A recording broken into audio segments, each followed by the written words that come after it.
यार, मैं सोच रहा हूँ कि बिजनेस को स्टार्ट कर लूं, लेकिन ये प्रोटोटाइपिंग क्या होता है? मतलब क्या पहले उसकी डोरी में मुझे समझना पड़ेगा? एंड ये पीकेट क्या होता है यार? क्या ये आपस में कुछ रिलेटेड है? रिलेशन इनके बीच में? क्या इसके बिना कोई बिजनेस ग्रो ही नहीं करता यार? नहीं। हाँ जी, सो गाइस, के हाल चाल? आज का हमारा टॉपिक है how patents and prototyping play a important role in business और startup whatever it is and a brand is well. अब देखो, ये एक ऐसा शब्द है पेटेंट, प्रोटोटाइप, सुनने में बहुत कॉम्प्लिकेटेड लग रहा होगा। अरे पता नहीं क्या चीज है, इसके बिना मतलब बिजनेस स्टार्ट हो सकता है? ऐसा क्यों?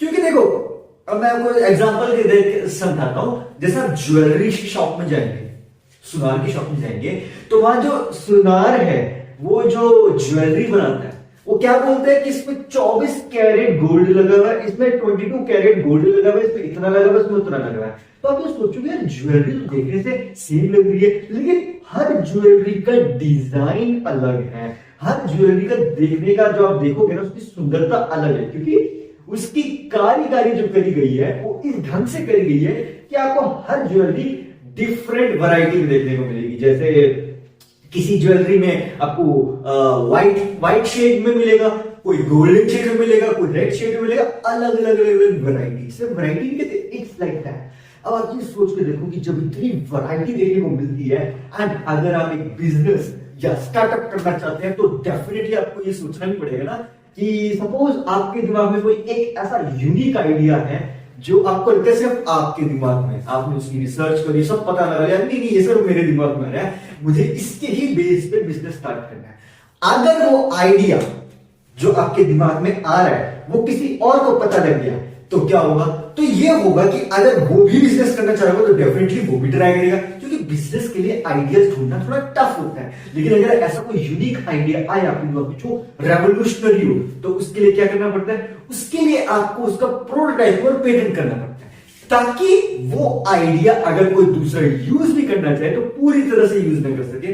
पूरी तरह से इन द सेंस, जैसे यूट्यूब पे कॉपीराइट आता है ना, कॉपीराइट स्ट्राइक, तो कॉपीराइट स्ट्राइक का मतलब ही यही है कि वो जो हमने सेगमेंट यूज किया ना म्यूजिक का, वो किसी और ने पहले से यूज करेगा। अब पूरे वर्ल्ड में किसने यूज करेगा हमें नहीं पता ना, तो डेफिनेटली जब कॉपीराइट स्ट्राइक आता है तो हमें पता चलता है, अच्छा ये चीज यहां से है, वो ऑल ओवर द वर्ल्ड में कहीं भी हो सकता है। As simple as that. ये मैं एग्जांपल के तौर पर समझा रहा हूं कि इस तरह से बिजनेस में भी स्ट्राइक मिलती है। मतलब बेसिकली आप सोच के देखो ना, यूनिक आइडिया जो है वो आपके दिमाग में है, ठीक है, एंड अगर आप वो आइडिया किसी और के साथ शेयर करो तो उससे होगा क्या? उससे दिक्कत ये होगी कि अगर वो भी बिजनेस करने में इंटरेस्टेड है तो डेफिनेटली वो क्या करेगा? वो इस आइडिया को यूटिलाइज करेगा, ठीक है, इस आइडिया पे काम करेगा, और वो काम करके अगर उसे पेटेंट और प्रोटोटाइपिंग के बारे में पता होगा तो वो इस आइडिया को अपने नाम कर लेगा। एंड जबकि आइडिया आपका, मेहनत आपकी, नाम किसी और का हो गया, तो फिर आपको कैसा लगेगा? आपको लगेगा यार ये आइडिया तो मैंने दिया था, मैंने तो मैंने करी थी, लेकिन दूसरे बंदे ने सिर्फ मेरा आइडिया सुना और उसको सारा काम करके अपने नाम कर लिया, एंड अब वो आइडिया जो है उसके नाम 20 साल के लिए हो गया। आप जरा सोच के देखो, आपका आइडिया यूनिक है एंड आपने जो शेयर किया, एंड वो आइडिया किसी और ने सुना, एंड वो आइडिया 20 साल के लिए उसने अपने नाम कर लिया। आप सोचो पड़ जाओगे, अबे 20 साल तो कितना लंबा टाइम होता है ना। अब जरा सोच के देखो, यही चीज अगर आप कर लेते तो क्या होता? तो वो 20 साल के लिए आइडिया आपका हो जाता, कि यूनिक आइडिया सोचा आपने, तो वो आपने पेटेंट किया, प्रोटोटाइपिंग करी, उससे हुआ क्या? वो आइडिया 20 साल के लिए आपका नाम हो गया। और सोचोगे इनफिनिटी 20 साल के लिए कोई आइडिया कैसे नाम हो सकता है? देखो, ये ऐसे होता है कि ये जो पेटेंट है ना, ये ऑफिशियली लीगली गवर्नमेंट रिकॉग्नाइज होता है, ठीक है। ये एक ऐसा प्रोसेस है जिससे आप अपना आइडिया एक डॉक्यूमेंट की फॉर्म में, उसकी सारी डिटेल की, वो आइडिया आपके दिमाग में कहां से आया, कैसे आया, उसका डिजाइन बनाया। डिजाइन मतलब प्रोटोटाइप का मतलब होता है, जैसे कि ये देखो, जैसे ये मैंने एक मॉडल बनाया था, ठीक है, अपने कॉलेज के टाइम पे। इसको बोलते हैं द विंग मैन। इसकी लाइव स्ट्रीम आपको देखने को मिल जाएगी मेरे channel I think IH projects करके, ठीक है। मेरे जब मैं यूनिवर्सिटी में था प्रोजेक्ट बनाया था, तो बेसिकली ये मेरे बेस्ट आउट ऑफ वेस्ट से बना है, ठीक है। तो मेरे दिमाग में आइडिया रहा था बेस्ट आउट ऑफ वेस्ट से मैं क्या बनाऊं, तो मैंने ये बनाया, ठीक है। अब ये जो डिजाइन ये मेरे दिमाग में आया, मैंने इसका पेपर पे डिजाइन बनाया एंड मैंने इसे बना दिया। अब तो ये टूटा है, यहाँ पे बाजू लगी हुई जिसकी टूट के गिरी होगी, कोई बात नहीं। अब देखो इसी तरह से क्या होता है ना, आप अपने एक ऐसे डिजाइन का प्रोटोटाइप बनाते हो। प्रोटोटाइप का मतलब होता है मॉडल बनाना है। जैसे आप अपने स्कूल डेज में जब होते थे, आप स्कूल में आपको होमवर्क मिलता था ना कि चलो उसका चार्ट पेपर पे डिजाइन बना के लेके आओ, कोई भी टॉपिक पे, एंड वो उसके नंबर मिलते थे आपको, या फिर मॉडल बना के लेके आओ। जब थर्माकोल से मॉडल बनाते थे, वो होता है प्रोटोटाइप। लेकिन वो तो थर्माकोल का मॉडल है। अब ये क्यों करा जाता है बिजनेस या किसी स्टार्टअप में कि आइडिया आपके दिमाग में, वो तो बचपन में करते थे, हम हंसी मजाक में ऐसे ही कर लेते थे, थर्माकोल से चलो उसके नंबर मिल जाएंगे, स्कूल में नंबर मिलते थे। लेकिन जब आप बिजनेस और उसके ऑफिशियली काम में जाते हो, तो वहां पे आपको प्रोटोटाइपिंग प्रोफेशनल वे से प्रेजेंट करनी पड़ती है। Either it's in a way of thermocol 3D model, या फिर उसका रियल वर्ल्ड मॉडल, मतलब पैसे लगाए मॉडल। देखो थर्माकोल से तो अगर आपके नाम में कोई बिजनेस आइडिया है, ऐसा आइडिया है जो मतलब डिफरेंट टेक्नोलॉजी बना सकते हो, इन्वेंशन करना चाहते हो, कुछ ऐसा जो कोई ना कर सके, आपने उसका थर्माकोल से पहले एक मॉडल बना दो। क्योंकि ऑब्वियस बात है गाइस, फंड्स की सबको प्रॉब्लम पड़ती है कि जब कोई भी पेटेंट अगर आपके दिमाग में आ रहा है कि मेरे दिमाग में मुझे बिजनेस करना है एंड ये आइडिया मुझे अपने नाम करना है, लेकिन मेरे पास फंड्स की कमी है। अब ऑब्वियसली बात है कि फंड्स इतनी जल्दी नहीं मिलते। अगर आपको बताऊं तो प्रोटोटाइपिंग बेसिकली मॉडल बनाना हो गया। उसके बाद जो पेटेंट होता है, तो पेटेंट का मतलब ये है कि वो आइडिया आप अपने नाम के लिए ऑफिशियली डॉक्यूमेंट रजिस्टर कर रहे हो, रजिस्ट्रेशन कर रहे हो, ठीक है। तो उसके लिए जब रिसर्च करोगे तो ipronline.gov.in करके आपको साइट मिल जाएगी, ipronline.iogov.in ऐसे करके साइट मिल जाएगी, ठीक है। तो बेसिकली आईपीआर फाइलिंग के लिए, तो legislative property rights of India के अकॉर्डिंग से वो साइट चलती है, वो ऑफिशियल गवर्नमेंट साइट है। इसमें 3 कैटेगरीज होती हैं। अब जैसे पेटेंट तो आप समझ आएगा कि आपने अपने नाम, अपने आइडिया को ऑफिशियली डॉक्यूमेंट में सारी उसकी इंफॉर्मेशन लिख के अप्लाई कर दिया। अब आप ये सोचो कि इस पेटेंट में क्या सब कैटेगरीज होती हैं? जी हाँ, इसमें 3 कैटेगरीज होती हैं। सबसे पहला होता है यूटिलिटी पेटेंट, सेकंड होता है प्रोविजनल पेटेंट, थर्ड होता है प्लांट पेटेंट, एंड ये ऐसे ही चलता है। अब ये यही 3 नहीं है, बाकी और 3 आई डोंट रिमेंबर, मुझे मेनली तो ये 3 पता है, ठीक है। तो सबसे बेस्ट इनमें से कौन सा है? वो है यूटिलिटी पेटेंट। अब वो क्यों, मैं बताता हूं।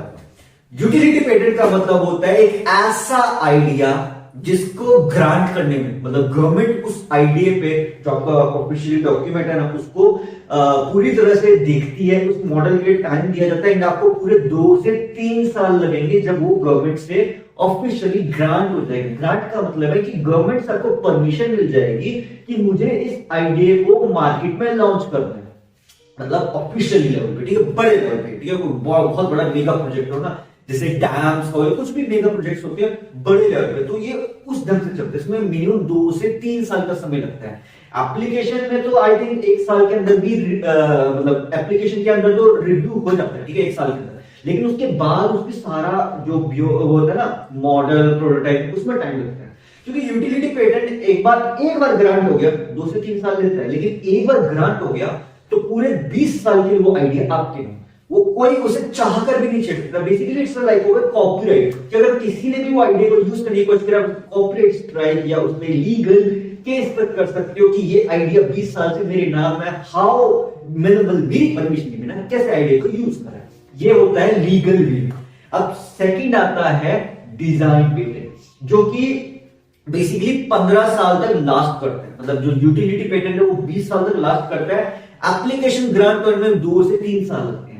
अब आता है ये डिजाइन पेटेंट, तो इसको ग्रांट होने में लगता है लगभग आई थिंक 6 महीने के अंदर एप्लीकेशन हो जाता है ग्रांट, एंड उसके बाद ये 15 साल तक आपके नाम हो जाता है। मतलब बेसिकली डिजाइन का मतलब है जैसे ये, अब ये जो पैटर्न है, ये पैटर्न मेरे दिमाग में आया कि मुझे कुछ अपना बैकग्राउंड ऐसे डिजाइन करना चाहिए, तो ये बेसिकली एक डिजाइन है। अब हर एक मॉडल का अपना खुद का एक डिजाइन होता है। जैसे एक घड़ी का डिजाइन है, हमारे कपड़े पहनने का भी ये डिजाइन है, मेरा जो ये फेस है इसका भी अपना एक डिजाइन है। तो हम हर चीज का डिजाइन ड्रॉ करते हैं, आइदर आप पेपर पे ड्रॉ करो या फिर कंप्यूटराइज्ड ऑटोकैड सॉफ्टवेयर उनसे ड्रॉ कर सकते हो, जो ऑफिशियली मैकेनिकल इंजीनियरिंग या मैकेट्रॉनिक्स इंजीनियरिंग इन सब में सिखाया जाता है कि ड्राइंग कैसे करते हैं, उसे इंजीनियरिंग ड्राइंग बोलते हैं। तो बेसिकली वहां पे आपको ड्राइंग करना सिखाया जाता है कि मशीन के पार्ट्स, सिस्टम के पार्ट, ऐसी कोई छोटी मोटी चीज, फैशन में भी कोई डिजाइन पेटेंट करना चाहो कर सकते हो, लेकिन वो डिजाइन यूनिक होना चाहिए तब होता है। इसमें लगता है मिनिमम 6 महीने का टाइम। एक बार ग्रांट हो गया 6 महीने के अंदर एप्लीकेशन की सारा प्रोसेस चलता है, 2 महीने के अंदर तो आई थिंक एप्लीकेशन पहुंच जाता है, बाकी 4 महीने इसका प्रोसेस ग्रांटिंग सब चेकिंग करी जाती है। एक बार सब प्रोसेस हो गया और आपका एप्लीकेशन ग्रांट हो गया तो ये डिजाइन आपका 15 साल के आपके नाम हो जाएगा। जो यूटिलिटी पेटेंट है एंड डिजाइन पेटेंट है उनमें डिफरेंस हुआ है, उसका भी अभी आगे रीजन है। तो अब तीसरी कैटेगरी में चलते हैं, उसका नाम है प्रोविजनल पेटेंट, जो कि ऑब्वियसली बात है इतना ही, मतलब प्रोविजनल पेटेंट बेसिकली क्या होता है कि वो यूपीटीएसओ के अकॉर्डिंग चलते हैं, यूनाइटेड स्टेट्स के अकॉर्डिंग ट्रेडमार्क का प्रोसेस है। तो बेसिकली वो ज्यादा टाइम लास्ट नहीं करता, वो बेसिकली 6 महीने उसका भी एप्लीकेशन होता है एंड उसके बाद वो लास्ट सिर्फ 1 साल तक करेगा। मतलब यूटिलिटी पेटेंट तो 20 साल तक आपके नाम रहेगा, ठीक है। डिजाइन पेटेंट आपके नाम रहेगा ऑलमोस्ट 15 साल तक, लेकिन जो प्रोविजनल पेटेंट है सिर्फ 1 साल तक। अब बोलोगे इंफिनिटी में इतना वेरिएशन क्यों है इनके, क्या बोलते हैं एज रेंज में, कि इतनी कम कम क्यों लास्ट करते हैं। देखो इनका ऐसा प्रोसेस होता है कि जो यूटिलिटी पेटेंट होता है ना वो एक बड़े लेवल पे किया जाता है, मतलब जैसे सिस्टम या कुछ बड़ी ऐसी चीज आपको क्रिएट करनी हो जो कोई ना कर सकता, ठीक है, बिल्कुल यूनिक हो, आपको लग रहा है यूनिक है। तो बेसिकली क्या होता है 2 से 3 साल क्यों लगते हैं यूटिलिटी पेटेंट में, क्योंकि जो गवर्नमेंट ऑफ इंडिया है ना, इंडिया की गवर्नमेंट ले लो ऑल ओवर द वर्ल्ड कहीं की भी गवर्नमेंट, तो वो गवर्नमेंट उसकी ऑफिशियली रिसर्च करती है। जैसे आपने तो आप तो बोलोगे हमने तो गूगल पे रिसर्च करी, हमारी जो रिसर्च है वो बेसिक रिसर्च है कि गूगल से रिसर्च करी या थोड़ा बहुत ऐसे ही पता कर लिया, लेकिन जो गवर्नमेंट ऑफ इंडिया है वो उसको ऑफिशियली अपने लेवल पे रिसर्च करते हैं, जो कि बहुत बड़े लेवल पे, क्योंकि उनके पास ऑफिशियली लीगल सिस्टम होता है जहां से वो पूरी रिसर्च करेंगे। इसीलिए यूटिलिटी पेटेंट को 2 से 3 साल लगते हैं, क्योंकि उसे गवर्नमेंट रिव्यू करती है। जब गवर्नमेंट रिव्यू करेगी इस चीज को समय तो लगेगा ना, क्योंकि काफी बड़े लेवल पे होता है, एप्लीकेशन कितने साल होते हैं तो समय लगता है। इसी कारण से इस एप्लीकेशन को यूटिलिटी पेटेंट में जब आप किसी भी आइडिया को रजिस्टर करेंगे तो उसमें 2 से 3 साल लग जाते हैं, तभी उसे 20 साल तक, ये भी देखो ना कि 2 से 3 साल भले ही समय लग रहा पर 20 साल के तो आपके नाम भी हो गया। अब यहीं पे आता है डिजाइन पेटेंट। तो डिजाइन पेटेंट 6 महीने के अंदर इसलिए हो जाता है क्योंकि डिजाइन पेटेंट बेसिकली प्रोडक्ट का डिजाइन, ठीक है, तो उसके लिए ज्यादा रिव्यू में टाइम नहीं जाता, वो कम टाइम में हो जाता है काम। लेकिन जो यूटिलिटी पेटेंट है वो पूरा मॉडल का प्रोटोटाइप वगैरह सब देखा जाता है। डिजाइन पेटेंट में आपको प्रोटोटाइप बनाने की कोई जरूरत नहीं है, क्योंकि डिजाइन बेसिकली वो हो गया ना कि जैसे पेपर पे ड्रॉ किया हुआ ऐसा डिजाइन अगर यूनिक है तो इसी कारण से 6 महीने का समय लगता है। लेकिन यूटिलिटी पेटेंट में प्रॉपर मॉडल बनाते हो ना, जैसे जैसे सपोज आपने कोई गाड़ी का मॉडल बनाया, जैसे पानी से चलने वाली कोई गाड़ी बनी, आपने पूरी की पूरी गाड़ी डिजाइन करी, आपको कितना टाइम लगा, 6 महीने 7 महीने टाइम लगता है ना। तो 6-7 महीने आपको मॉडल बनाने में लग गए, उसके बाद ऑब्वियसली बात है कि आपकी उसकी टेक्नोलॉजिकल रिसर्च करने में और 2-3 महीने लग गए, साल भी दिया, एंड उसके बाद वो मॉडल आप गवर्नमेंट के आगे प्रेजेंट करोगे तो गवर्नमेंट उसे रिव्यू करेगी, उसके अकॉर्डिंग से रिसर्च करेगी कि ये हमारे लिए फायदा है कि नहीं, कोई प्रॉब्लम तो नहीं है, ये मॉडल जब मार्केट पर लॉन्च हो जाएगा किसी को इससे कोई दिक्कत तो नहीं होगी, या कोई कस्टमर या फिर कोई पीपल को इससे कोई इश्यू तो नहीं होगा। तो हर चीज देखी जाती है। जैसे आर्मी ले लो, हमारी इंडियन आर्मी की टेक्नोलॉजी है, वहां पे कितने सारे वेपन्स की अपग्रेड के लिए जरूरत पड़ती है। आजकल रोबोटिक्स का इतना जमाना चल रहा है, तो रोबोटिक्स की हमारे डिमांड है इंडियन आर्मी में कि वहां पे ऐसी टेक्नोलॉजी को लाया जाए जो रोबोटिक्स के स्टाइल में अपने जो एनिमी है उनको संभाल सके, ठीक है। मतलब बेसिकली इंडियन आर्मी में जैसे सोल्जर्स हैं उनकी जो डेथ होती है वो ना हो, क्योंकि उसके चांसेस कम हो। अब ये कैसे पॉसिबल है, ये तो तभी पॉसिबल है जब एडवांसमेंट होगी टेक्नोलॉजी में। तो इसी कारण से ये पेटेंट वाला रूल लाया गया। अब इसकी शुरुआत कब हुई थी? इसकी शुरुआत हो गई थी अंग्रेजों के जमाने से, जब ब्रिटिशर्स हम इंडिया में राज कर रहे थे। तो बेसिकली इंडिया में इसकी शुरुआत 1856 में हो गई थी, लेकिन officially all over the world इसकी शुरुआत 1421 में हो गई थी। अब आप बोलोगे इन्फिनिटी इतना डिफरेंस क्यों? इतना डिफरेंस इसलिए कि 1421 में ऑल ओवर द वर्ल्ड इसकी शुरुआत स्टार्ट हो गई थी कि पेटेंट नाम की भी कोई चीज होती है। तो आपने साइंटिस्टों का नाम सुना होगा ना, जो बहुत बड़े बड़े पुराने, बहुत पुराने, मतलब 14th सेंचुरी के, 13th सेंचुरी के, 13th सेंचुरी से पहले इसका आइडिया इसको था नहीं, क्योंकि कोई सोचता नहीं होगा। जस्ट इमेजिन करो 13th सेंचुरी के टाइम पे तब पेटेंट कुछ था नहीं, तब सिर्फ ऐसे मॉडल बना ले होंगे। ऐसा नहीं है टेक्नोलॉजी बनाई नहीं जाती थी, उस समय भी बनती थी, बस उसका पेटेंट कोई ऑफिशियली लीगल नहीं था।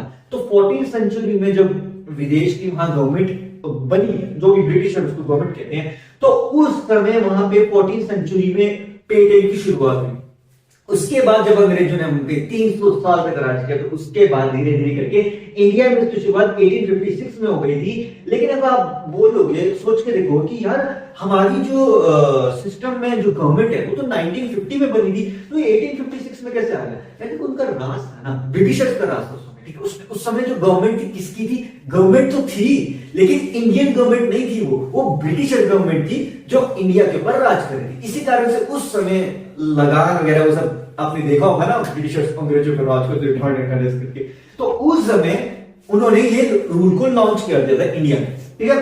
तब भारत बोलते थे, अब तो बाद में इंडिया बना, ये समय के साथ रेवोल्यूशन है, तो तब से ये ब्रिटिशर्स की गवर्नमेंट के अकॉर्डिंग लीगली पेटेंट का नाम लॉन्च हुआ था, ठीक है। तब आई थिंक जो भी साइंटिस्ट होते हैं उस जमाने में भी साइंटिस्ट तो होते थे, 18th सेंचुरी में भी साइंटिस्ट हमेशा से रहे हैं, वैज्ञानिक हमेशा से रहे हैं, खोज करते आए हैं। तो 18th सेंचुरी में 1856 के बाद से जब इंडिया में लॉन्च हुआ, तो तब से जो भी उस समय के वैज्ञानिक होंगे या खोजकर्ता होंगे, उन्होंने इसका यूज करना शुरू किया, एप्लीकेशन के बारे में रिसर्च करी। एंड उस समय तो बहुत मुश्किल होता था प्रोसेस, क्योंकि उस समय इतना ज्यादा आसान नहीं था। आजकल तो ऑनलाइन वगैरह सब हो चुका है, पहले बहुत लंबा प्रोसेस होता था।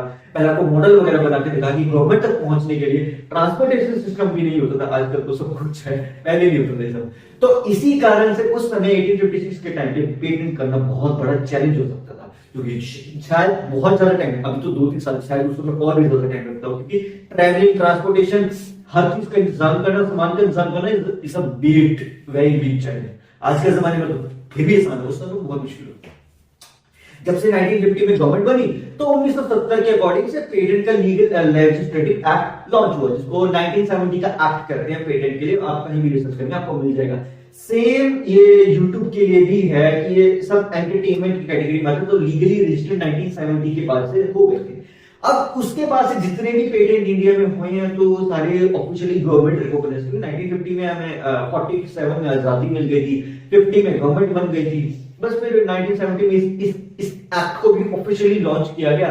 लेकिन ये पहले डॉक्यूमेंट फॉर्म में चलता था, लेकिन आज के टाइम के साथ साथ ये ऑनलाइन हो गया। तो आजकल तो आप ऑनलाइन एप्लीकेशन डाल सकते हो, तभी भी यूटिलिटी पेटेंट में 2 से 3 साल का समय जाएगा ही जाएगा, क्योंकि मैं बता रहा हूँ ना, उसमें आपको मॉडल बनाने में ही 6 महीने लग जाएंगे। अब मॉडल कोई ऐसा वैसा मॉडल तो होगा नहीं ना कि थर्माकोल वगैरह बना दोगे, नहीं। यूटिलिटी पेटेंट में आपको प्रोफेशनल असली मॉडल बनाना है।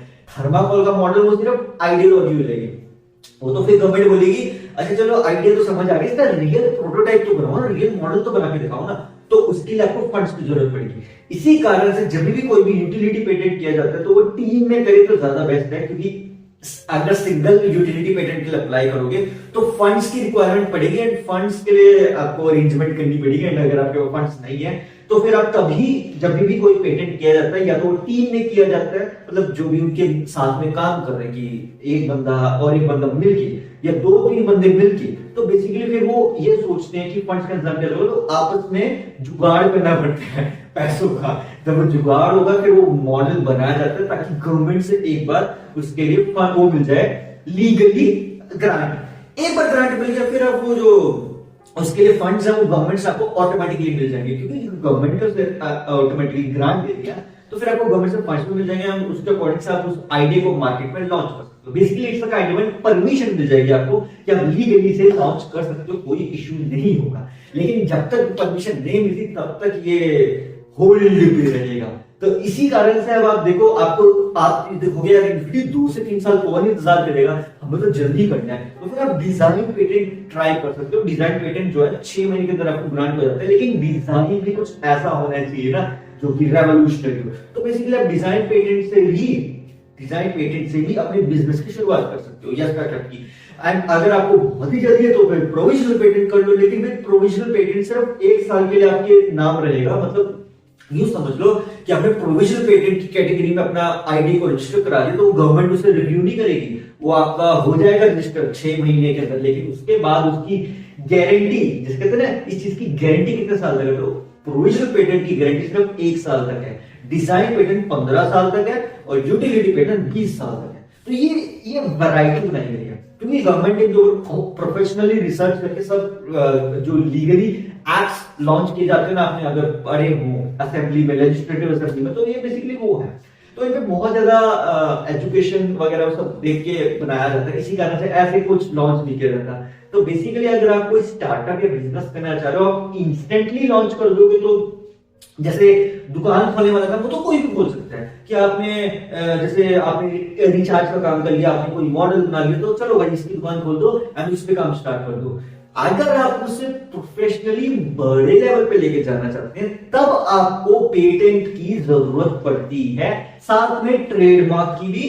एंड ये जो ट्रेडमार्क होता है, अब आप बोलोगे यार ये ट्रेडमार्क और लोगो क्या होता है, इसके ऊपर मैं एक सेपरेट पॉडकास्ट बनाऊं क्योंकि अपने आप में पूरी एक पॉडकास्ट बनाने लायक टॉपिक है, क्योंकि इसमें बहुत कुछ है ट्रेडमार्क में को और उसकी लोगो डिजाइनिंग में उसकी क्या आइडेंटिटी, वो एक अलग चैप्टर है, उसके लिए मैं एक सेपरेट पॉडकास्ट बना दूंगा।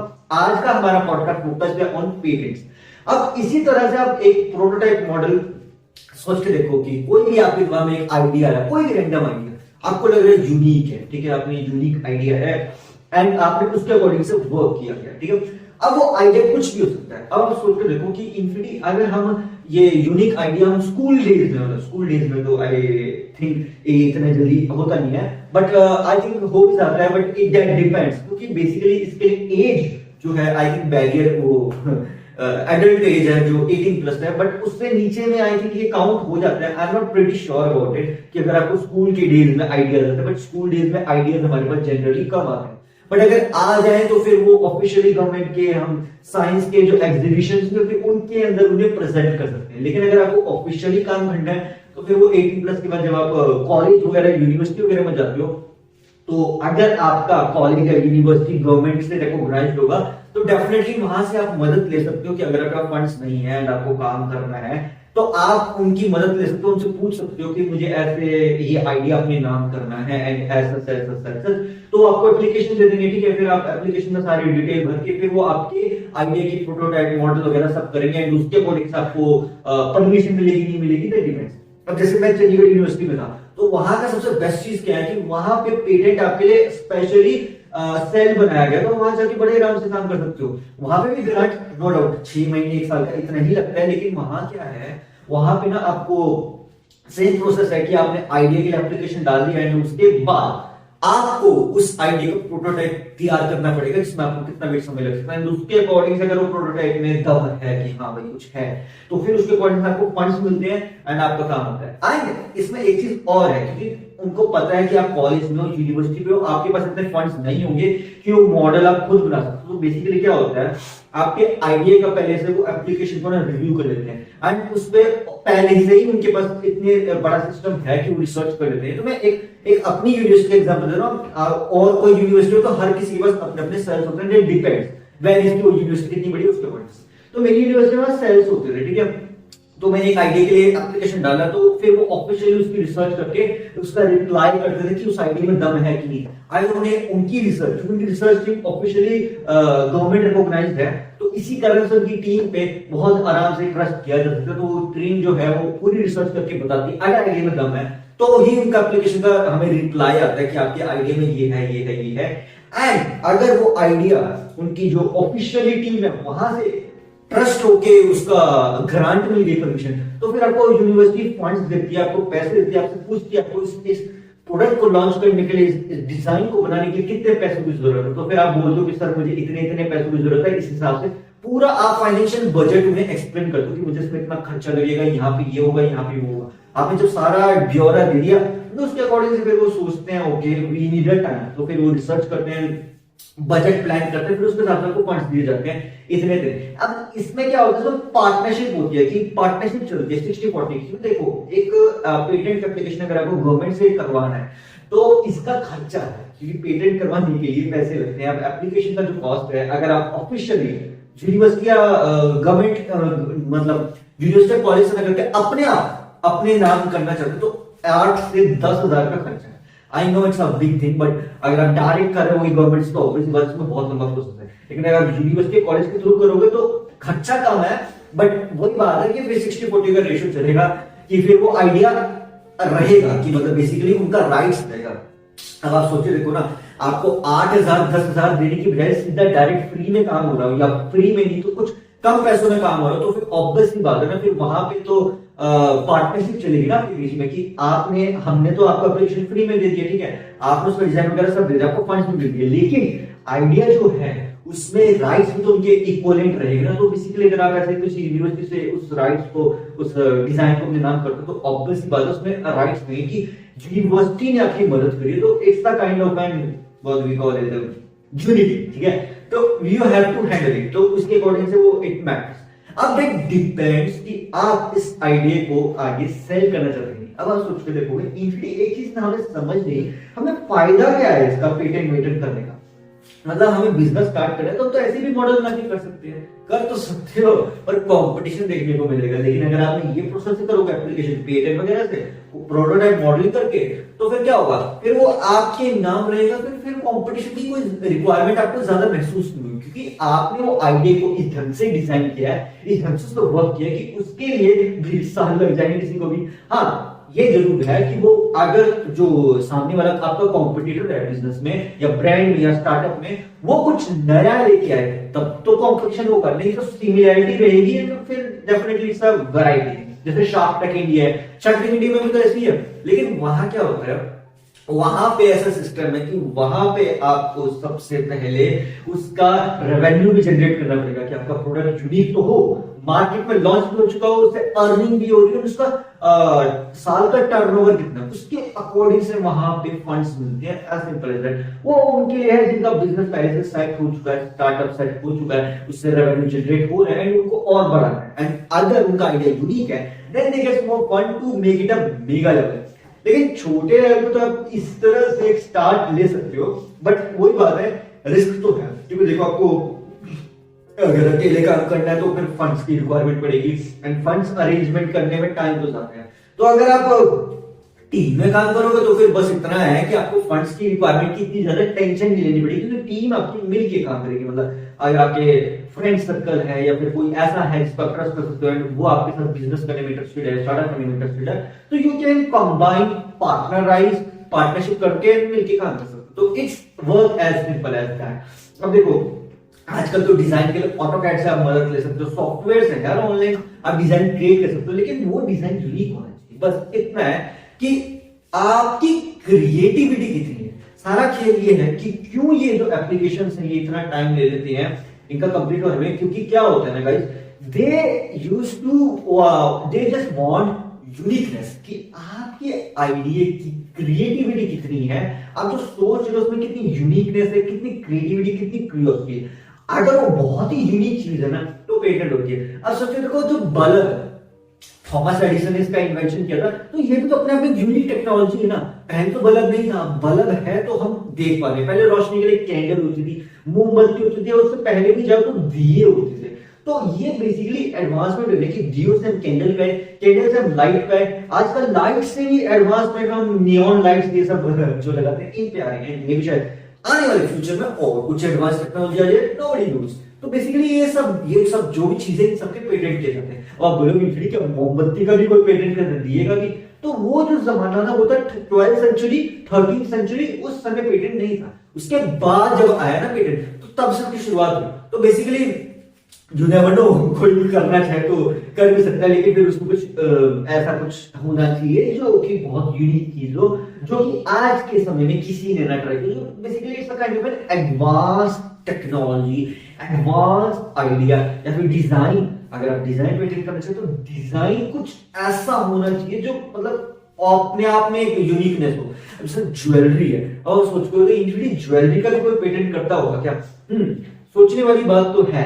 ऐसा तो मैंने अभी तक सुना नहीं कि ज्वेलरी का कोई पेटेंट करता है, क्योंकि ज्वेलरी में इतनी कारीगरी करी जाती है। तो मैं भी शायद अगर कोई करना चाहे तो यह कर सकता है, क्योंकि जो ज्वेलरी का डिजाइन है वो अपने आप में एक यूनिक डिजाइन होता है, क्योंकि उसकी जो कारीगरी करी गई होती है। अब जैसे इंडिया में सबसे ज्यादा फेमस ज्वेलरी के कारीगर कौन से हैं, जो अंग्रेजों के जमाने से चलते हैं? अब वो पता है नंबर 1 पे, तो नंबर 1 पे बेसिकली ये जयपुर राजस्थान है, क्योंकि यहाँ की जो कारीगरी है ये उस जमाने से चली आ रही है, अंग्रेजों के जमाने से। तो उस समय से यहाँ पे बहुत अलग अलग तरह के डिजाइन क्रिएट किए जाते हैं। ऐसा नहीं है कि ऑल ओवर इंडिया और कहीं किए जाते हैं। हैदराबादी की डिजाइन अलग है, बनारसी साड़ी कितनी फेमस है, उनका डिजाइन अलग है। तो इस तरह से अलग अलग है, लेकिन जो फेमस, बहुत ज्यादा फेमस है, मैं उनकी बात कर रहा हूँ जो नंबर 1 पे अभी है according to Google research. I am sharing the data.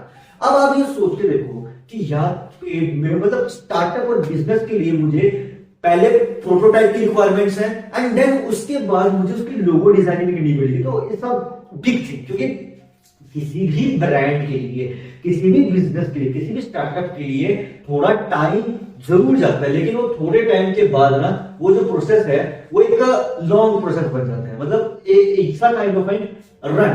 क्योंकि देखो आप बिजनेस कर रहे हो, स्टार्टअप कर रहे हो, तो ऑब्वियसली बात है आपको एवरी सिंगल थिंग का ध्यान रखना पड़ेगा। अगर आप छोटी छोटी चीजों को ध्यान नहीं रखोगे तो आपको प्रॉब्लम आएगी। अब इसी कारण से हम जॉब क्यों प्रेफर करते हैं, क्योंकि वो जो बिजनेस है, वो जो स्टार्टअप वो पहले से ही सेट हो चुका है, क्योंकि उसको सेट होने में साल 2 साल का समय लगता है, वो पहले से सेट हो चुका है। इसलिए हमें क्या लगता है, जो पहले जॉब कर देते हैं फिर सोचेंगे बिजनेस का, लेकिन फिर वही बात होती है, जो जॉब में जाते हैं हमें मौका ही नहीं मिल पाता अपना ऐसा कुछ करने का। तो बेसिकली क्या है कि अगर आप ये सब करना चाहते हैं तो आपके लिए इसकी मदद ले सकते हैं, गवर्नमेंट की मदद ले सकते हैं। एमएसएमई है जो आपकी ऑफिशियली मदद करेगी, आपको 10 लाख का लोन दे सकती है गवर्नमेंट की तरफ से। ये स्कीम है कि आपको 10 लाख का लोन मिल सकता है अपने आइडिया के लिए, बट फिर वही गारंटी है ना कि अगर आप उसको 1 साल का समय दिया जाएगा आपको, कि 1 साल के अंदर अगर आपने उस आइडिया को, जो भी जनरेशन है, सब कुछ सारा प्रोसेस के बाद आपको रेवेन्यू जनरेट हो रहा है, तब तो आप उनका इंटरेस्ट चुका सकते हो। बट अगर आपको रेवेन्यू जनरेट नहीं हो रहा है, then it will be kind of become like an EMI type, फिर वो इंटरेस्ट लगने लगेगा उस पे, एटसेट्रा एटसेट्रा। अब ऐसा नहीं है कि वो इंस्टेंटली आपने एप्लीकेशन डाल दिया 10 लाख आपके पास आ जाएंगे, ना ना ना ना। वो जो एप्लीकेशन है ना, आप सारा इंफॉर्मेशन उसमें प्रॉपर रिसर्च करी जाती है, जैसे पेटेंट के लिए करी जाती है, सेम इसके लिए भी करी जाती है। ऐसे थोड़ी आपने कुछ भी एप्लीकेशन में कुछ भी लिख दिया आपको 10 लाख, हाँ भाई ये 10 लाख, ऐसे नहीं guys. It take times, time लगता है हर चीज में।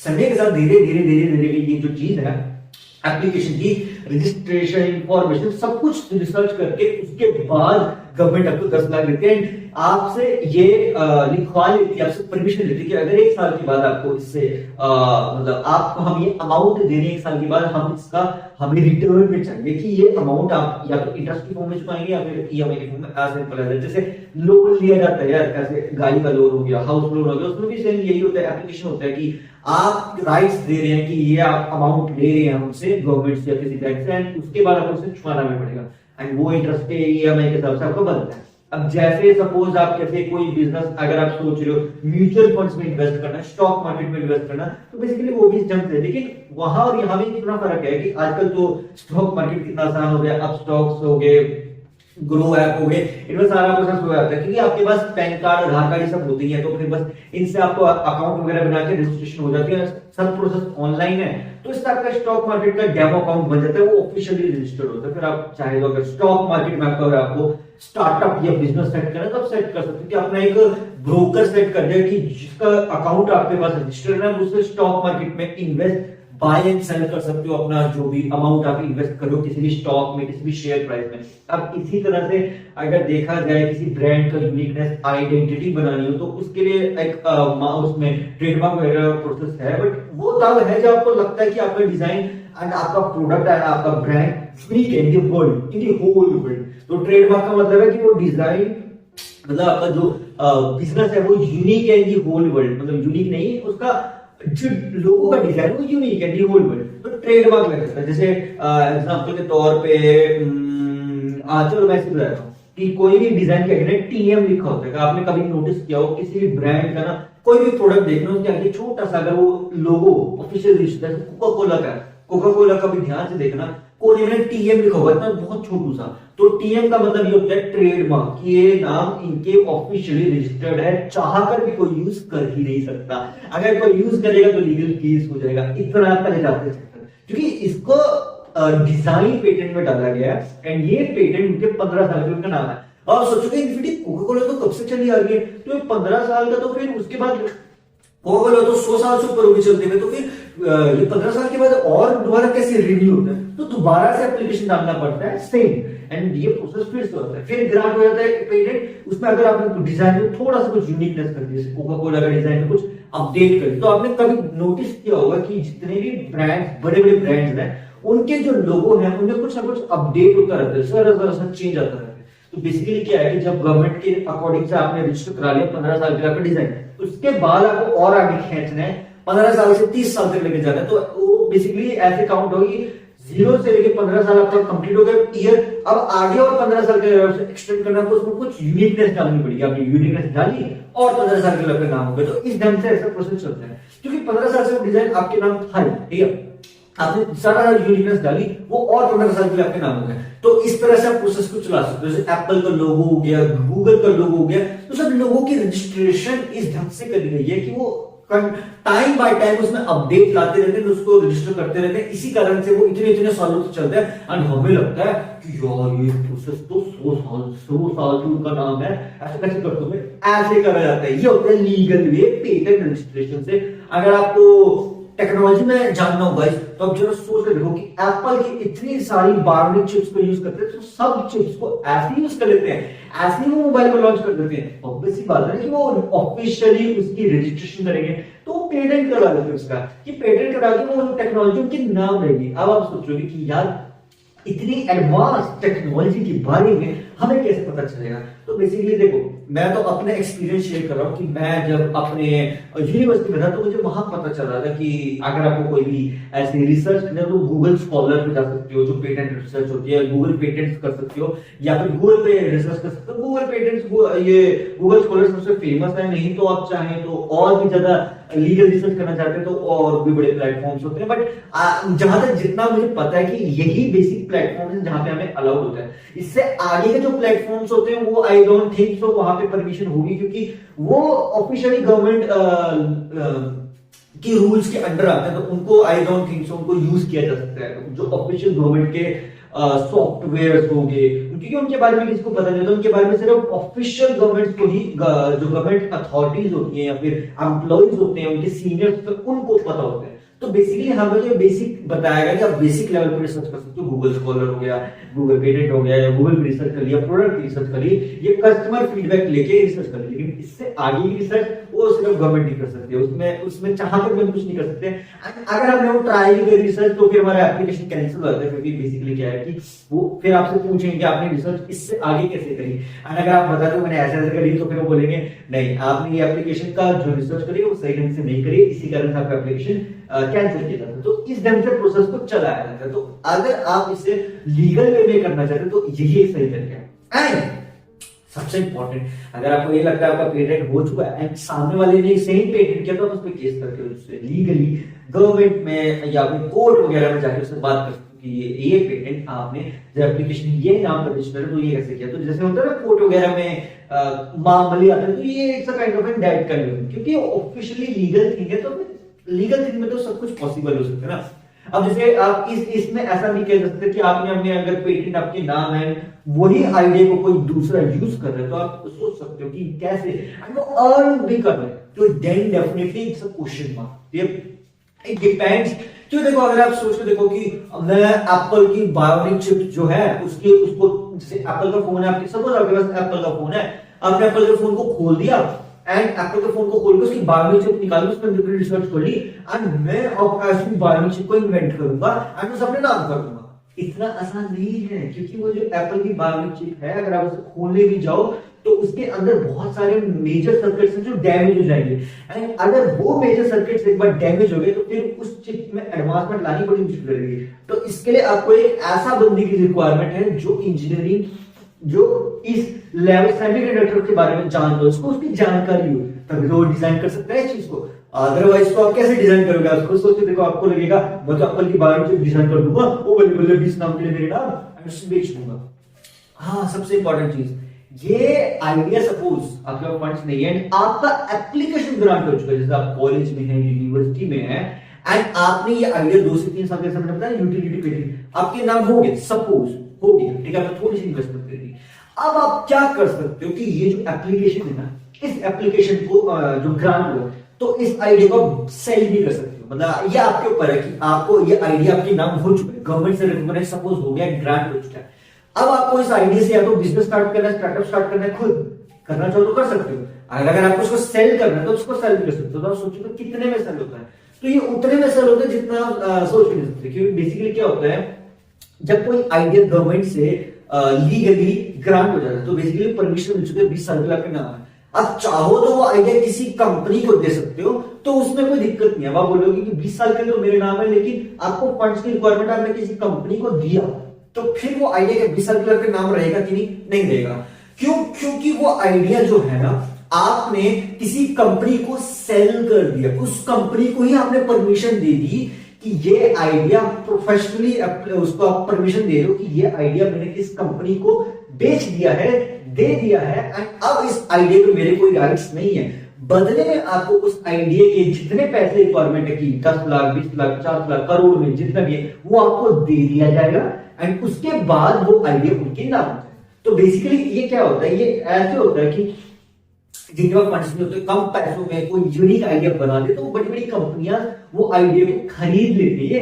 ऐसे खरीदने जैसा सब्जी जैसे खरीदने जैसा। लेकिन अगर आप सोचते देखो कि सब्जी खरीदने में तो हमें पैसे रिटर्न नहीं मिलते, आप सोचते देखो कि सब्जी उगाई किसने है, उगाई तो खेत में उगाई है ना, तो उसमें फंड्स लगे, उसके बदले में आप सब्जी सामने वाले कस्टमर को दिया, कस्टमर ने आपको पैसे दिए, कस्टमर को सब्जी मिल गई एंड आपको पैसे मिल गए। तो इस तरह से प्रोसेस चलता है कि बनाया आपने एंड उसे सेल करना चाहो तो सेल भी कर सकते हो, नहीं तो अगर खुद का ही बिजनेस स्टार्ट करना चाहो स्टार्टअप, वो भी कर सकते हो। ये हमारे पास चॉइस हो जाती है कि अगर आपने कोई एक आइडिया ऐसे यूनिवर्सिटी गवर्नमेंट के थ्रू करवा ली एप्लीकेशन अपने नाम, एंड उसके बाद आपको लगता है कि मेरे पास इतने फंड्स नहीं है या इतनी बड़ी टीम नहीं है कि मैं बिजनेस कर सकूं या स्टार्टअप कर सकूं, तो बेसिकली आप उस आइडिया को सेल कर सकते हो एंड बदले में वो जो भी मेगा कंपनी होगी वो आपको उतने फंड्स दे देगी, एंड अगर आप उस फंड्स को आगे चाहे तो यूटिलाइज कर सकते हो, लेकिन उस आइडिया पे नहीं, जो आइडिया आपने उस कंपनी को भेजते उस आइडिया पे नहीं आप काम कर सकते, आपको किसी और नए आइडिया पे काम करना होगा। तो आप ऐसे भी कर सकते हो कि पेटेंट एप्लीकेशन ग्रांट करवा के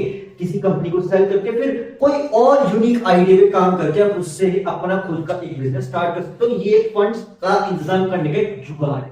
लेकिन फिर वही बात है कि यूनिक आइडियाज इतना आसान तो होता नहीं लाना। तो यूनिक आइडियाज के लिए आपको क्या करना चाहिए? देखो, क्रिएटिविटी, क्यूरियोसिटी को अगर आपको अपने अंदर डेवलप करना है तो सबसे बेस्ट जो मैं हमेशा अपने पॉडकास्ट में रिकमेंड करता हूं, मेडिटेशन।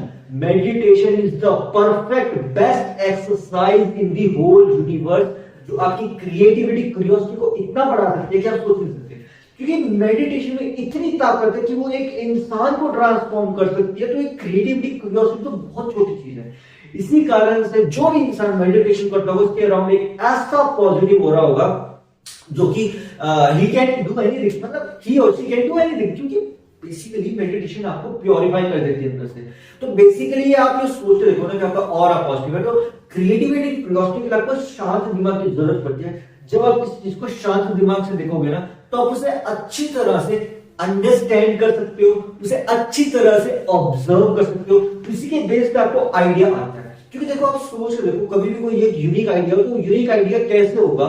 जब आपने उस चीज के बारे में अच्छी तरह से ऑब्जर्व किया है, अच्छी तरह से अंडरस्टैंड किया है एंड उसकी रिसर्च यानी कि उसको एक्सप्लोर किया, अंडरस्टैंड किया, ऑब्जर्व किया, एक्सप्लोर किया, उसके बाद जाके आप अपना आइडिया को पेपर पे डिजाइन कर रहे हो।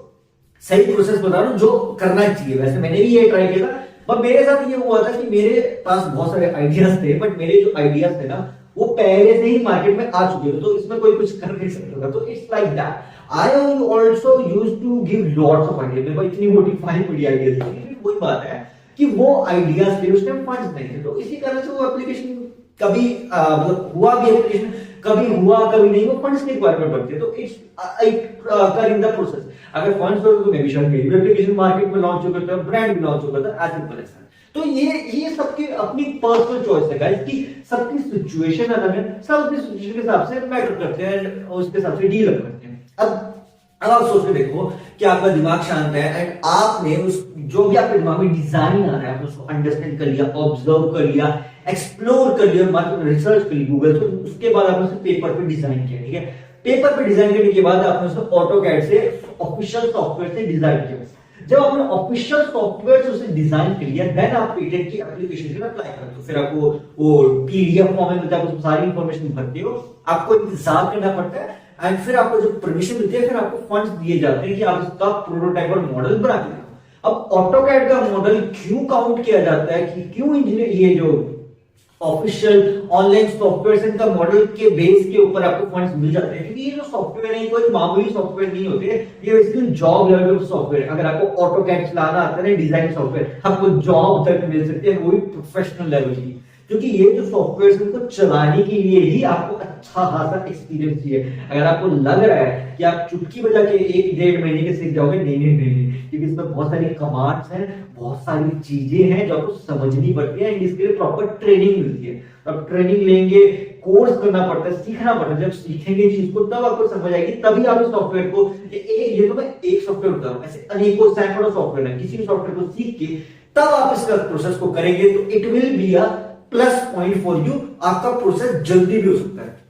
अब ये डिपेंड करता है कि आपका जो आइडिया है वो कितना यूनिक है। किसी भी बिजनेस से, किसी स्टार्टअप को अगर यूनिक आइडिया से स्टार्ट करना है तो उसका डिपेंड करता है उसमें कितनी यूनिकनेस है। अगर बहुत ही ज्यादा यूनिक है या बहुत ही ज्यादा कॉस्टली है तो आप फिर उस आइडिया को ड्रॉप करने का सोचो। कि अगर वो आइडिया की कॉस्ट बहुत ही ज्यादा है तो फिर आपके दिमाग में अगर नहीं है, फंड भी नहीं है। लेकिन अगर उस आइडिया की कॉस्ट इतनी है कि आप पॉकेट, आपके पास इतने पैसे हैं, 2-3 हजार, 4-5 हजार, व्हाटएवर इट इज, इतने कम पैसों में आपका काम हो जाता है, तब तो आप उसके लिए स्टार्ट रिस्क लोगे। लेकिन अगर उससे ज्यादा का है, मतलब लाखों तक का है, देन इट्स अ रिस्क चीज। क्योंकि अगर आप जब ये बात किसी भी यूनिवर्सिटी या गवर्नमेंट को बताओगे कि इतने मुझे फंड चाहिए, लाख रुपए चाहिए, 10 लाख रुपए चाहिए आइडिया के लिए, तो ऑब्वियस सी बात है ना, उसमें कुछ दम होगा तभी तो इतने पैसे मांग रहे हैं, तो उसी के लिए रिस्क ले जाते हैं।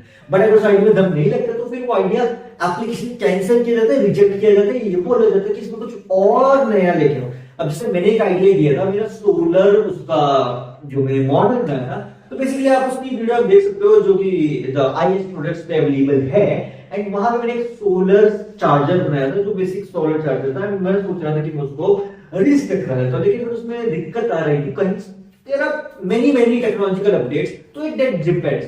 अब मेरे पास ऐसे बहुत आइडियाज है कि मैं ये करूं वो करूं, बट हर चीज के लिए मॉडल, प्रोटोटाइपिंग, टाइम वगैरह, इन्वेस्टमेंट, व्हाटएवर सिचुएशन के हिसाब से चलता है। तो इट अकर्स। तो यूनिक आइडिया ढूंढने के लिए भी आप गूगल की रिसर्च कर सकते हो, बट वो यूनिक आइडिया में अगर आप अपडेट लाना चाहो तो वो भी कर सकते हो। लेकिन वो एप्लीकेशन आपके बहुत ज्यादा टाइम के लिए आपके नाम नहीं रहेगा, क्योंकि आपने पहले से ही जो टेक्नोलॉजी है उसमें अपडेट ला रहे हो, तो वो प्रोविजनल पेटेंट में आ जाएगा, जो कि 1 साल के लिए अपने नाम हो सकता है। तो आप उसे, हाँ, ये जरूर कर सकते हो कि आपने उस टेक्नोलॉजी को अपडेट किया, तो वो पेटेंट करवा के आप उसको सेल करना चाहो किसी कंपनी को, तो it just depends, it's a kind of an earning way, but that depends कि वो आइडिया में आपने जो एडवांसमेंट लाई है वो उस आइडिया की जो नेगेटिविटी है उसको पूरा कर रहा है कि नहीं, एंड उसकी जो पॉजिटिविटी उसको डबल कर रहा है कि नहीं। मतलब कि नेगेटिविटी मतलब उसका जो कमी है उस प्रोडक्ट की वो पूरी कर रहा है कि नहीं आपकी एडवांसमेंट, तब आप उसको ग्रांट मिलता है कि आपने उसकी एडवांसमेंट पूरी कर दी, तब आपको मिलता है।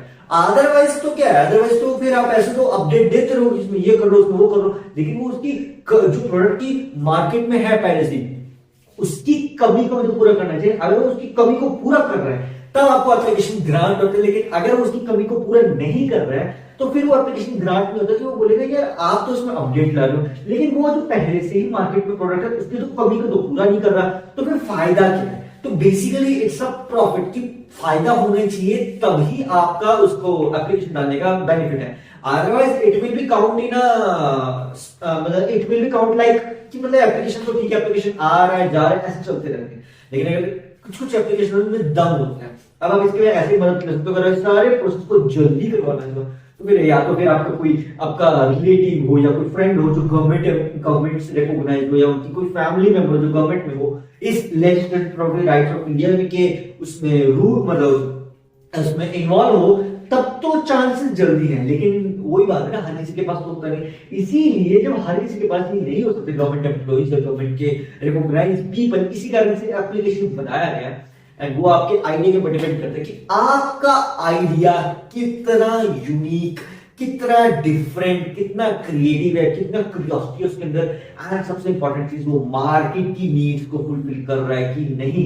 अगर वो मार्केट की नीड्स को फुलफिल कर रहा है तो जो मार्केट में पहले से प्रोडक्ट है उसको फुलफिल कर रहा है कि उसकी नीड्स को, उसकी जो उससे जो लोगों को कमियां महसूस हुई उस कमी को पूरा करके नई मार्केट नीड्स क्रिएट कर रहा है कि नहीं। एंड अगर आपका आइडिया रेवोल्यूशनरी है तब तो फिर वो एक कसम से एक नया चैप्टर होगा, कि एक नई कहानी लिख देगा, एक नया इतिहास लिख देगा।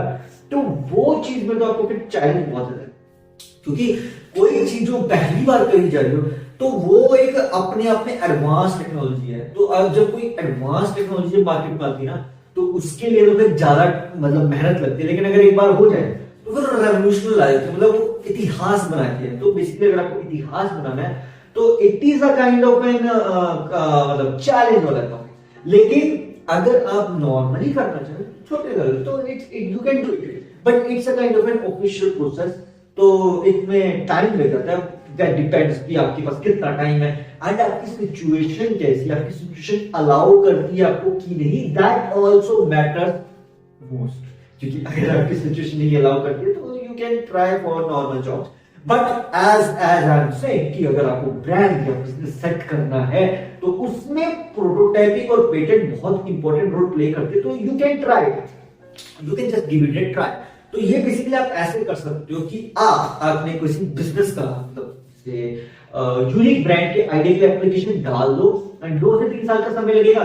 तब या तो आप उसके उस बीच जब तक वो एप्लीकेशन ग्राउंड होता है उस बीच आप जॉब कर सकते हैं, या फिर कोई छोटी मोटी कंपनी छोटा मोटा स्टार्टअप कर सकते हैं, मर्चेंडाइज वगैरह बेसिक लेवल पे जो थोड़ी बहुत अर्निंग हो जाए, जो यूनिक ना हो, जो मतलब यूनिक हो मतलब बहुत यूनिक ना हो, मतलब इतना हो कि बेसिक जैसे नॉर्मल बिजनेस किया जाता है वैसा हो।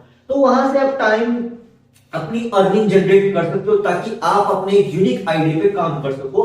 ये एक ऐसा प्रोसेस है कि जब आपके फंड्स की नहीं है तो आप जॉब करके या फिर छोटी मोटा बिजनेस करके वहां से अर्निंग जनरेट करके जो रेवेन्यू जनरेट होगा उसके बाद आप अपने इस यूनिक आइडिया के लिए प्रोटोटाइपिंग एंड मॉडलिंग पे काम कर सकते हो। अदरवाइज तो क्या है, एप्लीकेशन तो आपका चला जाएगा, लेकिन गवर्नमेंट तो टाइम लेगी ना, गवर्नमेंट इंस्टेंटली प्रोसेस नहीं कर सकती क्योंकि इतनी बड़ी आबादी है इंडिया में 150 करोड़ लोग हैं, ठीक है, और वो तो 800 साढ़े 800 करोड़ लोग हैं, हर किसी के पास तो गवर्नमेंट जान सकती है। तो आपको टाइम मिलता है, ठीक है, कि इस समय इतना टाइम पे होते काम जो काम जो आराम से होता है वो ज्यादा बेस्ट है एज कम्पेयर टू जल्दी वाला काम। क्योंकि जल्दी का काम शैतान का ये डायलॉग काफी पुराना है, but it is what ever it is.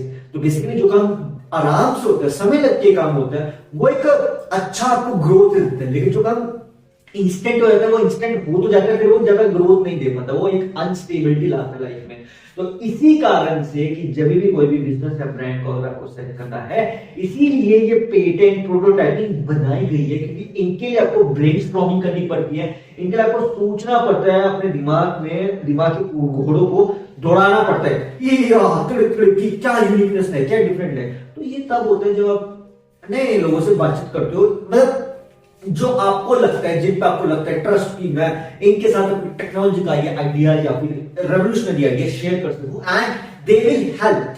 तो बेसिकली इट जस्ट डिपेंड्स कि ये चॉइस आपके हाथ में कि अगर आपको ब्रांड या बिजनेस सेट करना है तो उसमें पेटेंट एंड प्रोटोटाइपिंग आपको करनी चाहिए कि नहीं। क्योंकि ये मेगा, जब देखो जितने भी मेगा बिजनेस है वो सब पहले से करते हैं, पेटेंट प्रोटोटाइपिंग कर चुके होते हैं, उसी के बाद उनका ये ब्रांड इतने बड़े लेवल पे सेट होते हैं। लेकिन जो नए नए अपकमिंग स्टार्टअप होते हैं they take I don't think so they take इतना टाइम, इतना रिस्क, इतनी टाइम लगा के चलो पेटेंट करें, प्रोटोटाइपिंग करें। हाँ ये जरूर है कि उसके लिए एप्लीकेशन डाल देते हैं, लेकिन समय लगता है। तो इसी कारण से जितने भी बेसिक पेटेंट्स या स्टार्टअप्स होते हैं उनके जो मॉडल्स होंगे ना, आपने अगर देखोगे तो बेसिक होंगे, बहुत ज्यादा यूनिक नहीं होंगे, क्योंकि इस प्रोसेस में टाइम लगता है। अगर आप प्रोविजनल पेटेंट्स में ट्राई करना चाहो दैट डिपेंड्स ऑन यू, उसमें फिर बड़े आराम से 6 महीने के अंदर आपका काम हो जाएगा ना, उसके बेस में भी अपना बिजनेस या स्टार्टअप स्टार्ट कर सकते हो। ये भी हो सकता है कि बहुत बड़े बड़े बिजनेस जो हैं, जो छोटे छोटे स्टार्टअप प्रोविजनल पेटेंट करवा के अपना बिजनेस स्टार्ट कर लेते हैं एंड देन उसके बाद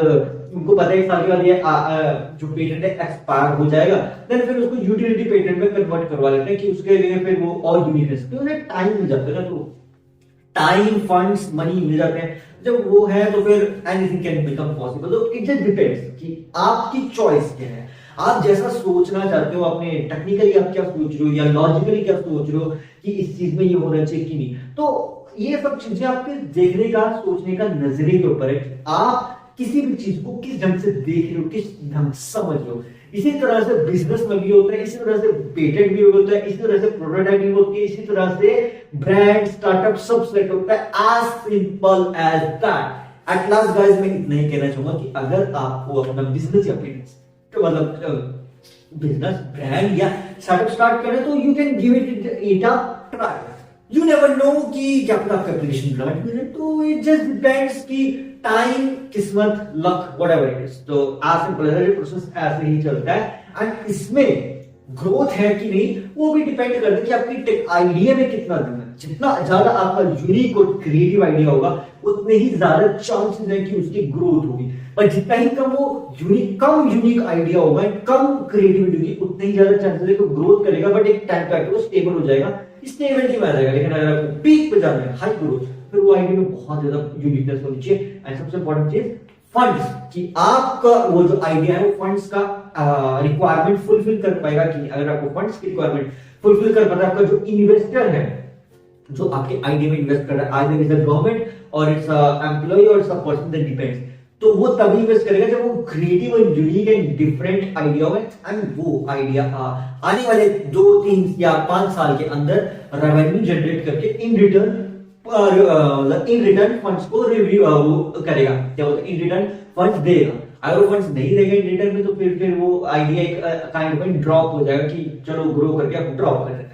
इसी ढंग से चीजें बिजनेस स्टार्टअप चलती है, क्योंकि स्टार्टअप्स आते हैं जाते रहते हैं, ठीक है, इसी तरह से बिजनेस में आते हैं जाते रहते हैं। टिकता वही है जो बहुत ज्यादा क्रिएटिव यूनिक और क्रिएटिविटी और यूनिकनेस एंड क्यूरियोसिटी के साथ काम करे।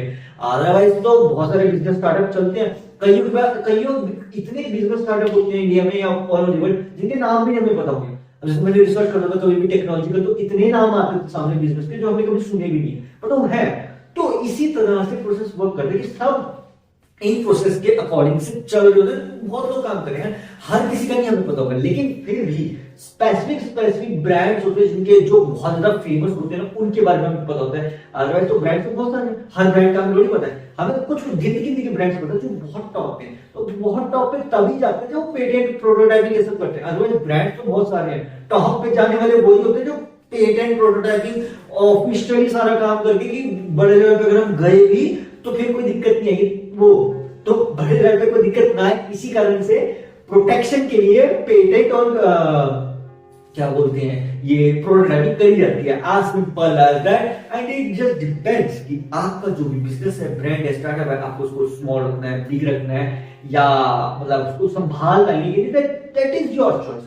It just depends upon you कि आपको किस टाइप का ब्रांड, किस टाइप का बिजनेस, किस टाइप का स्टार्टअप की ग्रोथ चाहिए या किस टाइप का स्टार्टअप चाहिए। स्टार्टअप की ग्रोथ आप मार्केटिंग करके भी कर सकते हो, बट अगर ब्रांड की यूनिक आइडेंटिटी क्रिएट करें तो उसका मॉडल, उसकी प्रोटोटाइपिंग इज मस्ट, क्योंकि उसमें क्रिएटिविटी जब तक नहीं होगी ना तब तक फिर वो मार्केट में टिकेगा कैसे। क्योंकि मार्केट में टिकने के लिए कुछ यूनिकनेस भी तो होनी चाहिए ना।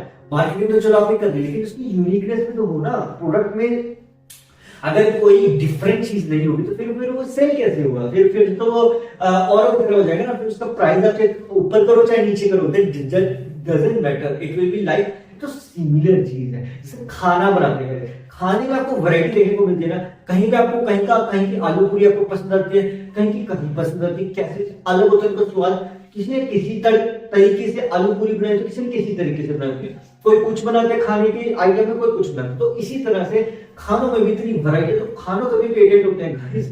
एंड अब सोच के देखो, इसी तरह से जो प्लांट पेटेंट है वो भी वर्क करता है। प्लांट पेटेंट होता है जो हॉर्टिकल्चर, एग्रीकल्चर में नए प्लांट्स के ऊपर रिसर्च करते हैं कि इससे बेनिफिट हो सकता है, तो उसके लिए प्लांट पेटेंट होता है, वो भी सेम प्रोसेस चलता है एंड आप उसको भी सेल कर सकते हो। तो बेसिकली एग्रीकल्चर की कैटेगरी में है। तो अगर आप एग्रीकल्चर पेटेंट कर, you can try for plant patent, as simple as that. So ये बेसिकली बेसिक पेटेंट्स हैं जो आप ट्राई करना चाहें प्रोटोटाइप के बाद यू कैन अप्लाई। कि अगर आपको लगता है कि प्रोटोटाइप में बना लिया है उसको ऑफिशियली उस पे काम करना चाहिए, तो ये these are the ways, these are the तरीका जिनसे आप काम कर सकते हो अपने ब्रांड, अपने बिजनेस, अपने स्टार्टअप को ग्रो करने के लिए, एज सिंपल एज दैट। बाकी तो गाइस आप गूगल रिसर्च करते हैं, आपको सारी इंफॉर्मेशन अपने आप गूगल से मिल ही जाती है। आजकल जो एआई है, चैट जीपीटी है, तो अगर आप गूगल रिसर्च ना भी करें, एआई से पूछ लें तो वो भी बता देगा आपको कि ये करो, ये करो, ये करो, कि यूनिक आइडिया के लिए ये करो, वही करो। तो आजकल तो एआई इतना ज्यादा एडवांस है कि कुछ सोचने की, मतलब वो सोचने के लिए भी, ब्रेनस्टॉर्मिंग के लिए भी एआई ने हमारी बहुत ज्यादा मदद करते। तो या in today world the doing this process of brainstorming have become very easy, क्योंकि the reason is that chat GPT, Google Gemini, various AI made it possible to do this work in very very less time.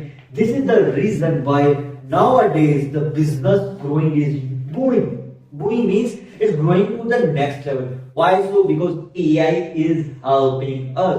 Because AI is made for us to improve ourselves. मतलब हमारे रहने सहने का तरीके को और भी ज्यादा आसान बनाने के लिए AI को डिजाइन किया गया है. इस तरह से टेक्नोलॉजी डिजाइन होती है. Simple as that. तो आप चाहें तो एआई की भी मदद ले सकते हैं, लेकिन फिर वही बात रहती है, एआई तो आपको सिर्फ रास्ता दिखाएगा, चलना तो आपको फिर भी खुद ही पड़ेगा. एंड तब भी आपको मेहनत खुद ही करनी पड़ेगी. अगर आप उसमें यूनिकनेस नहीं होगी तो तब भी कोई फायदा नहीं है, क्योंकि एआई तो आपको रास्ता दिखा देगा कि ऐसे कर ले, ऐसे कर ले, ऐसे कर ले. चलना नहीं चलना आपके ऊपर है. तो अगर आपको किसी बिजनेस या पेटेंट को, मतलब बिजनेस को, स्टार्टअप ब्रांड को सेट करना है, तो उसको सेट कैसे करना है वो तो वेराइटी तरीके. लेकिन अगर आप उसको यूनिकनेस से सेट करना है तो this is a way, this is just a way कि इस तरीके से आप उसको कर सकते हैं. प्रोसेस है कि आप पेटेंट प्रोटोटाइपिंग के प्रोसेस से गुजर के उसको सेट कर सकते हो. As simple as that. So that's it for this podcast. मिलते हैं नेक्स्ट पॉडकास्ट में. तब तक के लिए stay fit and stay healthy. Bye bye.